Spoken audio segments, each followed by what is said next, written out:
મારું નામ ઝાલા શક્તિસિંહ છે।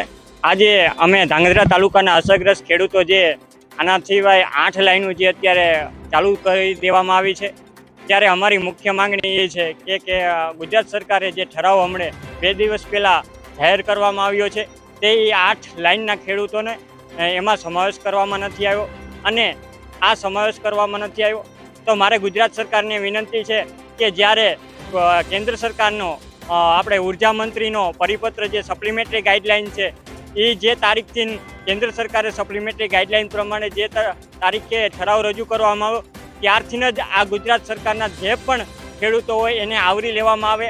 આમાં તો વસ્તુ એવું થશે કે અત્યારે જે ખેડૂતોને અત્યારે કામ ચાલુ છે એ જ ખેડૂતોને આ લાઈનની આ ઠરાવની અંદર લાભ મળવામાં આવશે। અને બીજું, અત્યારે 6 મહિનાથી છેલ્લા હરિપર વાવડી ગામના ખેડૂતો લડાઈ લડે છે તો એમનો શું વાંક? એટલે અમારે સરકારશ્રીને વિનંતી છે કે આ ઠરાવની અંદર જે 8 લાઈન ઓલરેડી ચાલુ થઈ ગઈ છે એનો સમાવેશ કરવામાં આવે। અને બીજી વાત કરીએ તો અમારી મુખ્ય માંગ જ આ હતી કે કેન્દ્ર સરકારની સપ્લિમેન્ટરી ગાઈડલાઈન પ્રમાણે ઉર્જા વિભાગનો પરિપત્ર છે આ સરકારે અમને ડબલ આપ્યું છે। અમારી મુખ્ય માંગ જ એ હતી કે બજાર ભાવના 4 ગણા આપો। આપણે રાજસ્થાન એસઓપીની વાત કરીએ, રાજસ્થાન એસઓપી આપણે 4 ગણા બજાર ભાવના 4 ગણા આપી શકીએ છે તો ગુજરાત સરકાર કેમ નથી આપતી? અને અમારે જીતુભાઈ વાઘાણી સાથે પણ મિટિંગ હતી ત્યારે સતત 1.5 કલાકની મિટિંગની અંદર જીતુભાઈ વાઘાણીએ ખુલાસો કરેલો હતો કે કોઈ રાજ્યની અંદર વળતર નહીં ચૂકવું હોય એ ગુજરાતના ખેડૂતોને ચૂકવવામાં આવશે। તો આમાં ગુજરાતના ખેડૂતોને ખરેખર અન્યાય થયો છે। તમે વાત કરો છો કે ખેડૂતોને કોઈ પણ રાજ્યમાં નહીં ચૂકવું એટલું, પણ રાજસ્થાનની સરકારે તે માર્કેટ ભાવના 4 ગણા કર્યા છે અને ગુજરાત સરકારે 2 ગણા કર્યા છે, તો આમાં બીજા રાજ્યની ક્યાં બરાબરી આવે છે?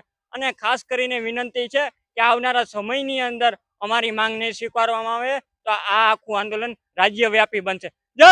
મારું નામ ભુવા સુરેશભાઈ મહેશભાઈ છે। હું હરિપર ગામનો રહેવાસી। મારી જમીન જે વાવડીની સીમની અંદર જમીન આવેલી છે, જે 765 કેવી જે લાકડિયા અમદાવાદ જે વીજ લાઈન કે જે 6 મહિના પહેલા જ્યાં અમારે પોલ અને તારનું કામ જે પૂર્ણ ચાલુ હતું અને અત્યારે જે ડિસેમ્બરની અંદર પૂર્ણ થઈ ગયેલ છે અને અત્યારે હાલ વીજ પ્રવાહ ચાલુ છે।